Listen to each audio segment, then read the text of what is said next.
La Société Générale de Construction Luxembourgeoise CBL a choisi l'Institut IEDRS pour former ses employés et réaliser un audit relationnel. Son objectif est de renforcer la culture de sécurité au travail de l'entreprise, laquelle vise à développer une perception du risque partagée par tous les collaborateurs, avec comme résultat un ensemble de comportements et de pratiques sécuritaires. Quand on est dans le quotidien, dans l'habituel, on a tendance à croire que tout se fait simplement et on oublie qu'on peut être confronté à des situations dangereuses qui peuvent sembler anodines, mais qui peuvent s'avérer à la fin très très dangereuses. Donc si je dis oh, c'est pas grave, c'est pas important, j'ai toujours fait comme ça, et bien là je vais risquer un accident grave pouvant entraîner une tragédie.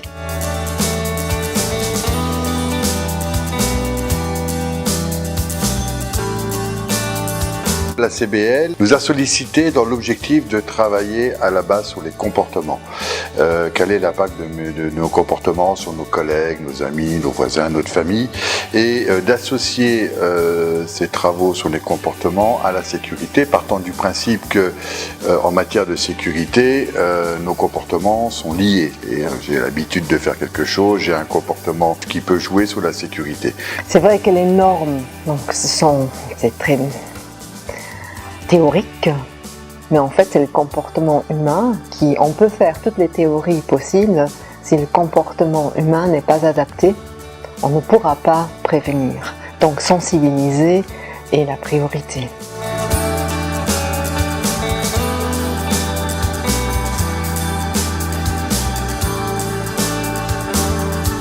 C'est une formation avec laquelle il y a eu beaucoup de partage, donc il n'y a pas eu que de l'écoute, il y a eu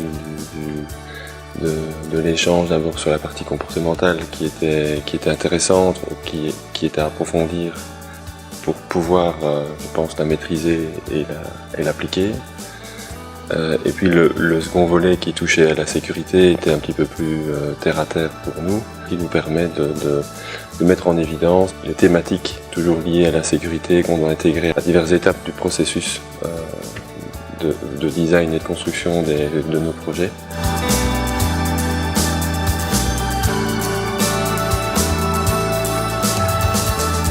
Il y a la formation, il y a une ouverture d'esprit, mais ce qu'il ne faut pas oublier, c'est le plan d'action qui doit être mené après cette formation. Donc, je l'appellerais plutôt de la formation continue. Afin de définir un plan d'action sur mesure, les formateurs de l'IEDRS utilisent la technique du métaplan. Chaque groupe de travail partage ses idées pour définir les objectifs et le chemin pour les atteindre.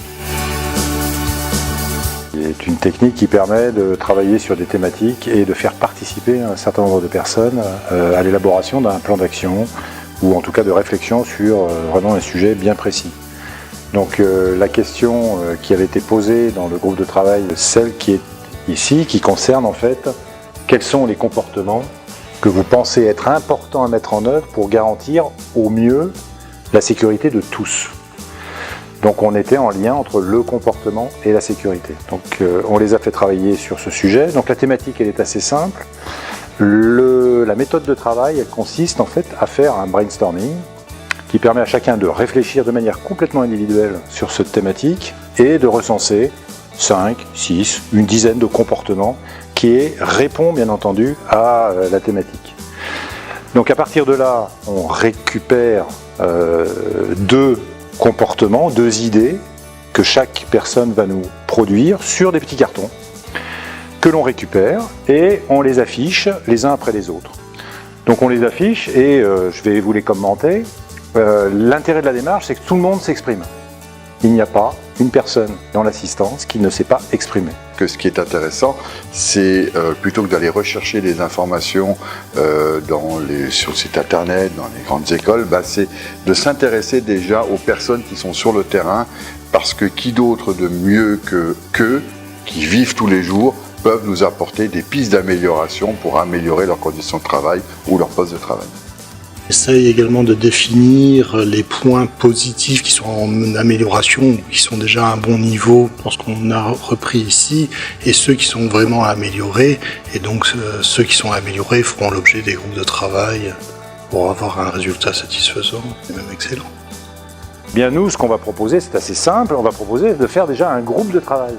Donc un groupe pilote qui va récolter en fait déjà les grands thèmes qui ont été abordés au cours de la formation, mais on a besoin de spécialistes.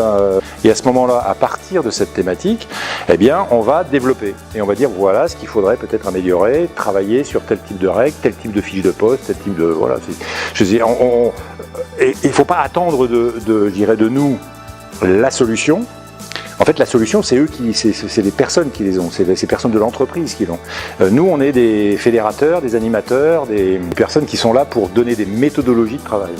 Et pas forcément, on n'est pas forcément des spécialistes dans leur domaine. Ce que je dis toujours, par exemple, dans le bâtiment, on n'est pas spécialiste dans le bâtiment. Par contre, on a beaucoup de capacités de méthodologie qui permettent de travailler de manière efficace. Donc, il y a la formation, le comité de pilotage qui se réunit et le plan d'action va être défini.